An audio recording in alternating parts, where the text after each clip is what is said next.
U.S. Central Command says they're investigating an American drone strike in Syria that may have resulted in a civilian being killed. Central Command tweeted about the strike afterwards, but now there are questions being raised about what was tweeted and why. CNN Pentagon correspondent Oren Libermann joins us now with details. So what do we know about the target of the strike and why CENTCOM sent out this tweet? So the strike was carried out on May 3rd in northwest Syria, targeting a senior al-Qaeda leader. CENTCOM promised there would be more information when details of the operation itself were sort of confirmed and became available. But within hours of the strike happening, multiple defense officials tell CNN that General Eric Kurilla, the head of U.S. Central Command, ordered the tweet to be put out, saying that a senior al-Qaeda leader had been targeted.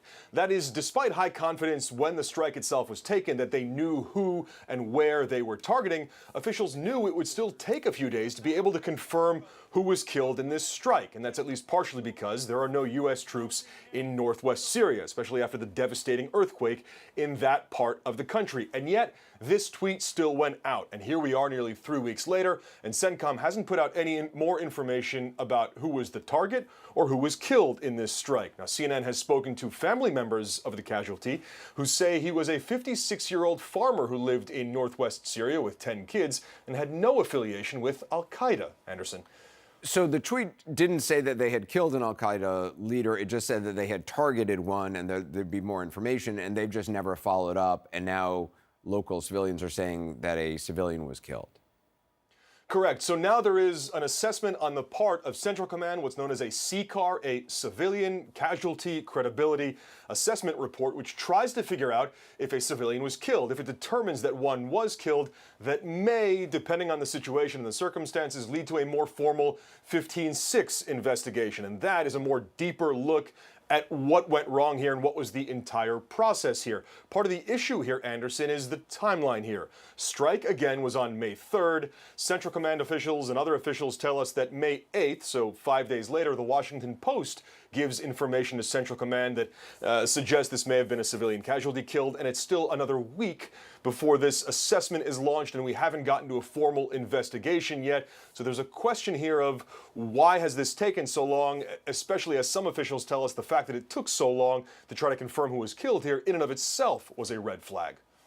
So, I mean, obviously, look, this is not the first time something like this has happened. There was the Kabul strike in 2021 that killed 10 civilians during the U.S. withdrawal from Afghanistan. Has the Pentagon commented? You're exactly right, Anderson, and that is very analogous. In the closing days of the withdrawal from Afghanistan, a U.S. drone strike killed 10 civilians, including 7 children. The numbers, of course, are very different here. We're talking about 1 person killed in northwest Syria. But again, there we saw the military initially defending the strike, saying it was a strike against an ISIS-K target, and they stood by that for weeks until the media, including CNN, reported that this wasn't any affiliation to ISIS-K, the target of the strike here. Yet the Pentagon says they still have confidence in the protocols and processes set up to protect civilians in the wake of that strike. Here is Brigadier General Pat Ryder from earlier today. So in terms of CENTCOM's strike, as you know, they conducted that strike on the 3rd of May. They are investigating the allegations of civilian casualties. So, I think our record speaks for itself in terms of how seriously we take these. Very few countries around the world do that. The Secretary has complete confidence that we will continue to abide by the policies that we put into place.